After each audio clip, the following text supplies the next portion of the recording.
Oke, Bismillahirrahmanirrahim. Assalamualaikum warahmatullahi wabarakatuh. Perkenalkan, nama saya Afifuddin, wali murid dari Ananda Rasya Fasya kelas 2 Sunan Derajat. Sebelumnya saya minta maaf kepada para panitia parenting terutama, terus para teacher, bahkan para staf sekolah Nurul Islam ya, karena saya nggak bisa menghadiri parenting kali ini karena ada keperluan yang mendadak.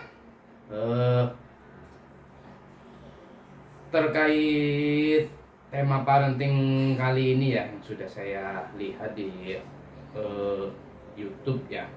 Untuk temanya, ayah tidak hadir setiap saat, namun ayah hadir di waktu yang tepat. Ini adalah tema yang bagus sebenarnya ya, buat kita semua, terutama buat ayah. Bagaimana cara kita menjadi seorang orang tua, terutama ayah buat anak ya, apalagi anak yang dalam masa pertumbuhan untuk mencari jati diri. Untuk ringkasnya sih ya, kalau saya dapat simpulkan dari parenting kali ini ya, masa penting ayah hadir ketika anak berusia 7 sampai 12 tahun. Karena pada usia ini anak sudah bisa diperintah dan dilarang. Anak sudah bisa berpikir baik dan salah. Peran ayah sangat besar mendidik dalam seksualitasnya dan prabalik. Anak laki-laki akan mencontoh dari sikap gentleman, dan anak perempuan akan melihat sosok yang sempurna dari peran ayah itu sendiri. Yang pertama adalah ajarkan anak life skill sesuai dengan kebutuhan perkembangan psikolog anak kita. Usia mumayyiz 7 tahun perlu membentuk kemampuan berkarya. Pembelajaran life skill bisa mengalihkan gadget. Jadi sangat penting pembelajaran skill, karena kalau kita nggak bisa mengajarkan life skill, anak-anak akan mudah terpengaruh dengan gadget yang sekarang sangat berperan aktif ya kalau di lingkungan anak-anak. Terus yang selanjutnya adalah pendidikan seksualitas. Kenapa penting? Karena ini adalah awal dari segalanya. Kalau anak-anak kita salah untuk menerapkan seksualitas, jangka panjangnya akan sangat berbahaya ya, terutama nanti pas sudah besarnya, di saat kita sudah tidak bisa mengajarkan ke anak-anak kita ya, supaya tidak terkena penyakit menular intinya, dan hamil di luar nikah. Contoh edukasi kita terhadap anak-anak kita, gimana untuk mencontohkan yang baik-baik ya kan. Contoh yang di sekeliling kita, di keluarga kita, di rumah kita, di samping kita adalah mengetuk pintu ya sebelum masuk kamar orang tua. Itu adalah pembelajaran attitude ya. Karena kalau anak kita dari kecilnya attitude-nya udah buruk, kurang baik ya kan, nanti akan menular ke semuanya. Bahkan dari pergaulan pun attitude kita anak kita bisa terbentuk. Makanya kita sebagai orang tua harus mencontohkan kepada anak-anak kita. Dan contoh selanjutnya adalah pisah tempat tidur. Nah, ini yang sangat krusial ya buat orang tua dan anak terutama ya. Karena di masa-masa ini memori anak masih putih-putihnya, dalam artian kalau anak-anak contoh nih ya kan, minta maaf nih, salah melihat dengan keadaan kita yang karena tidur bareng belum dipisah ya kan, sangat sayang sekali ya.